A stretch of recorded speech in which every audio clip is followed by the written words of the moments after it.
Assalamualaikum Bu Rina. Waalaikumsalam Bu Win.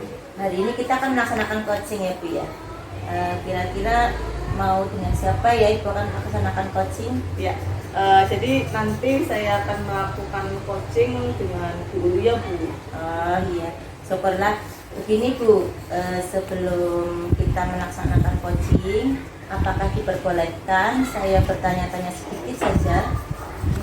Tentu boleh lah Bu. Monggo mau bertanya-tanya apa? Silakan. Iya.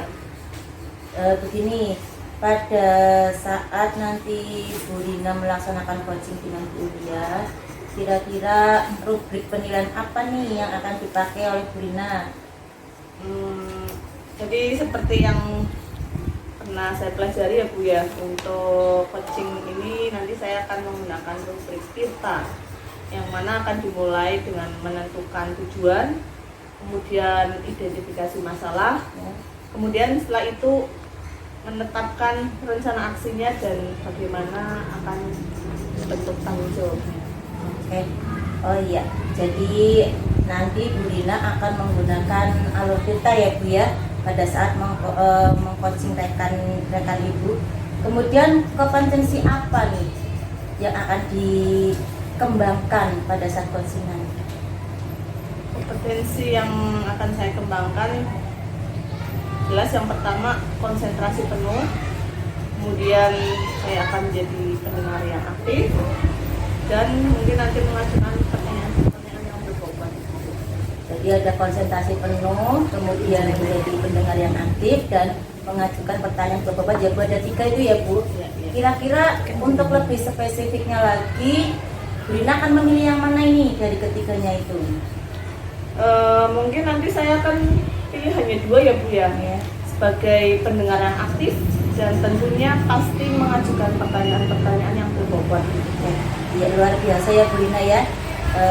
Dengan 2 kompetensi tersebut, Bu Rina bisa mengarahkan coaching untuk memunculkan ide-ide dan juga gagasan-gagasan ya, yang mungkin nanti akan mendapatkan solusinya ya Bu Rina ya. Kemudian indikator ketercapaiannya kira-kira apa nih Bu yang Ibu targetkan? Ya berarti nanti saya tentu akan memandu coaching agar dapat menemukan solusinya, di mana pertanyaan-pertanyaan yang saya ajukan nanti bisa memunculkan ide-ide baru sehingga dapat menyelesaikan masalahnya. Oke, Masya Allah Bu Rina kayaknya sudah dipersiapkan sekali ya untuk pelaksanaan coaching ini, sudah mantap.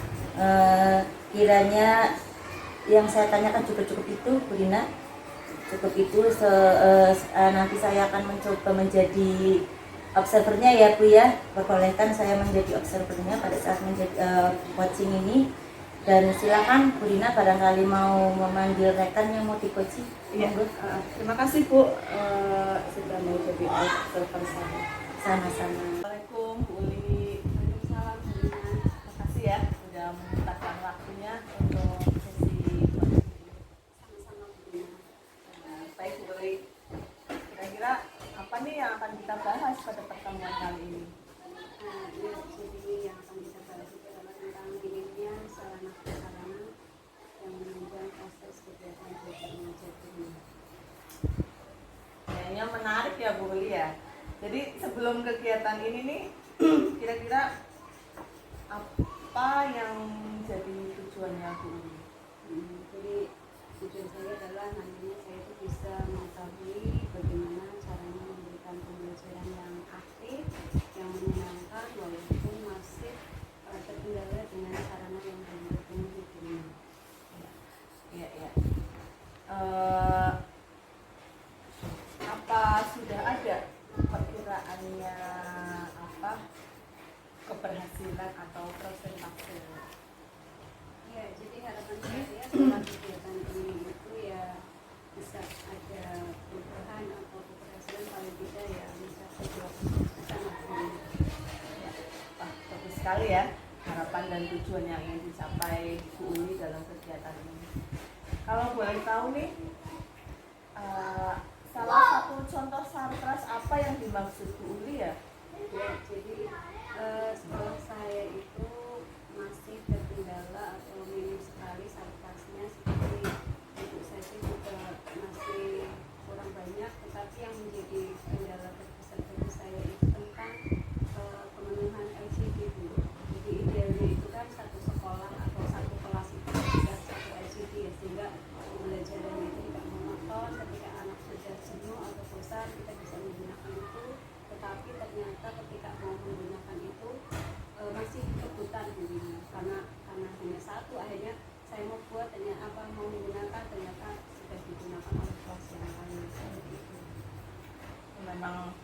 sekali ya Bu Lia. Dari permasalahan ini itu kira-kira kesempatan apa yang dimiliki Bu Lia? Ya, jadi akhirnya saya itu ketika anak sudah jenuh dengan pembelajaran yang di dalam kelas, kemudian saya juga mau menggunakan LCD juga kadang tidak ada, akhirnya saya mengajak anak itu belajar di luar kelas. Saya ajak jalan-jalan, kebetulan kan sekolah saya juga sebelahnya itu sawah kebunan, jadi saya ajak keliling sawah sambil belajar, entah itu nanti diikuti nyanyi-nyanyi atau apa. Nanti kalau anak sudah tidak jenuh, saya kembali lagi bawa ke sekolah. Itu kalau mereka sudah jenuh. Kemudian akhirnya ketika saya akan menggunakan LCD pun saya harus konfirmasi sehari sebelum menggunakan. Saya harus konfirmasi ini dipakai atau tidak nih LCD-nya. Kalau tidak, berarti biasanya saya bisa menggunakan ini. Ya, jika melihat permasalahannya Bu Lia tadi itu ya, dalam gambaran Bu Lia itu kira-kira ada di level berapa nih kalau di skala 1 sampai 10? Masih jauh sekali guna, mungkin hanya kisaran 3 atau 4 lah. Ini ya. Terus harapannya ingin berada di level berapa Bu? Ya, tidak usah maksimal 10 ya, karena terlalu sulit. Ya paling nggak 7 atau 8 lah Bu. Iya. Jadi dari yang ada pada sekolah Bu Uli itu ya, dan ketika kita melakukan beberapa kegiatan itu pastikan ada hambatan. Iya. Hambatan apa yang nanti mungkin menghalangi Bu Uli dalam meraih tujuan? Ya, jadi yang sudah tadi saya ceritakan dulu. Jadi ketika kita Hambatan apa yang nanti mungkin menghalangi Bu Uli dalam meraih tujuan? ya, jadi yang sudah tadi saya ceritakan dulu. Jadi ketika kita melakukan pembelajaran setiap hari, tentunya anak kan kadang mengalami kejenuhan ya.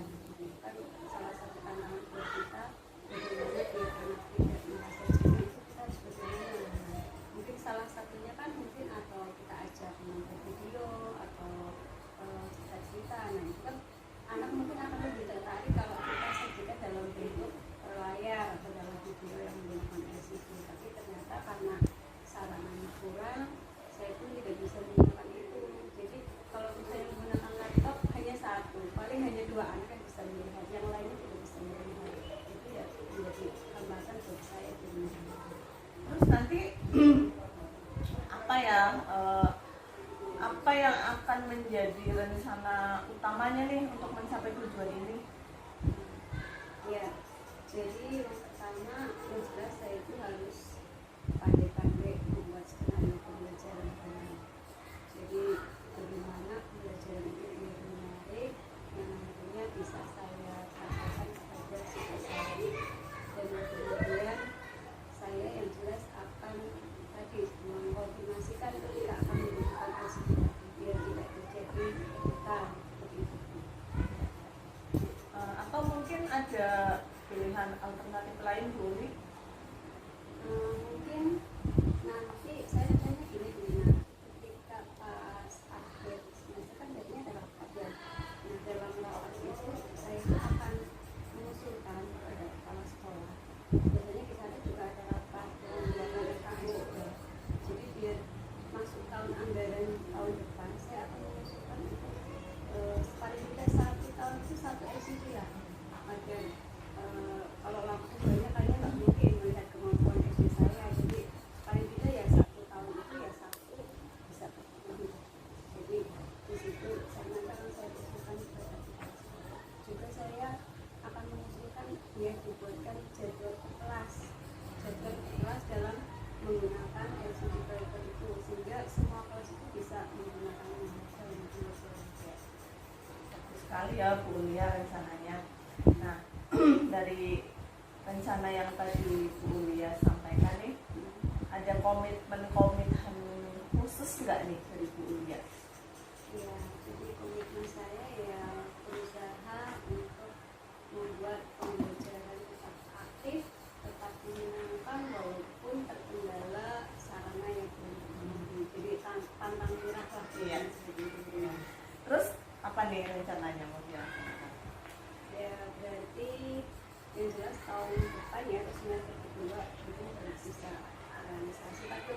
maksudnya ya tadi jadi nanti saya akan mengusulkan ketika pas rapat akhir tahun.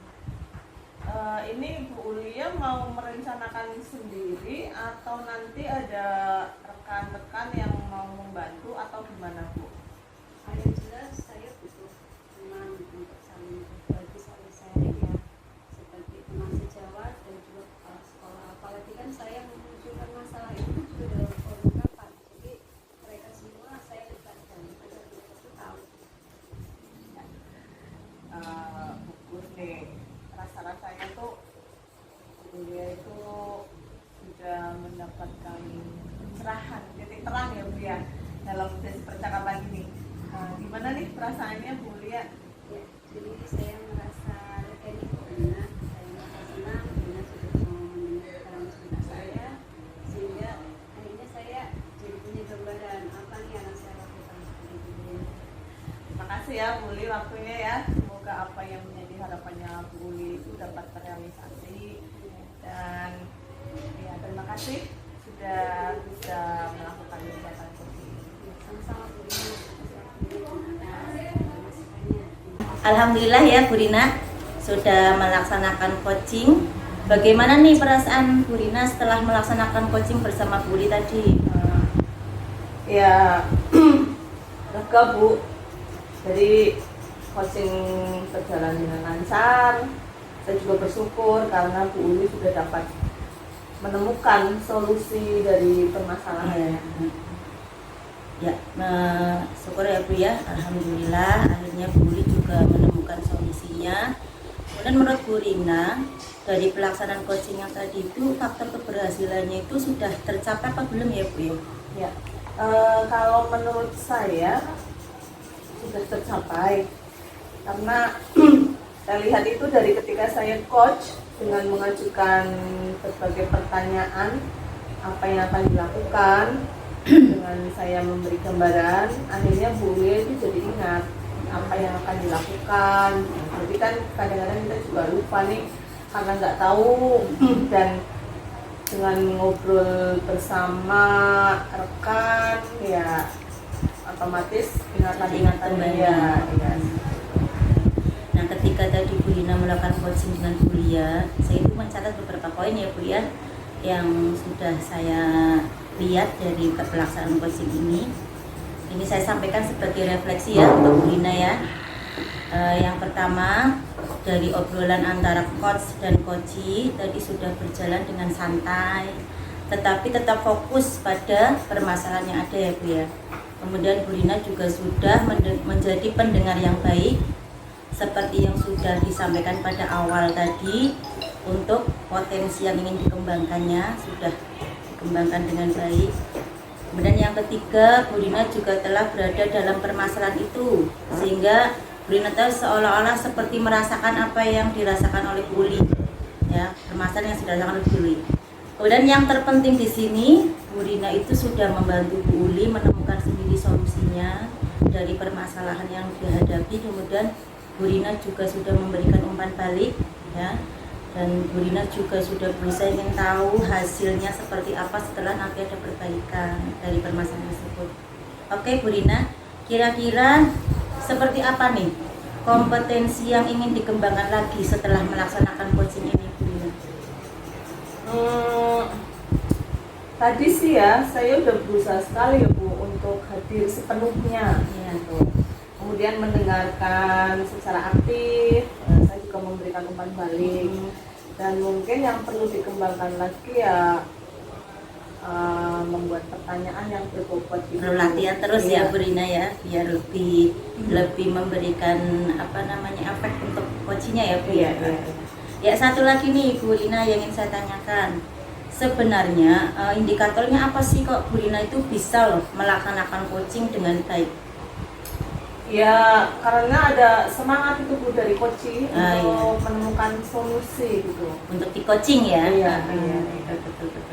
Baiklah, jadi indikatornya itu adalah semangat dari coaching untuk melaksanakan coaching ini. Baik Bu Rina, sudah sangat luar biasa dalam pelaksanaan coachingnya ini. Senang sudah menjadi observernya dalam kegiatan Bu Rina tadi. Saya juga mohon maaf kalau ada kekurangan ya Bu Rina ya. Terima kasih Bu Rina. Assalamualaikum warahmatullahi wabarakatuh. Waalaikumsalam. Sama Bu.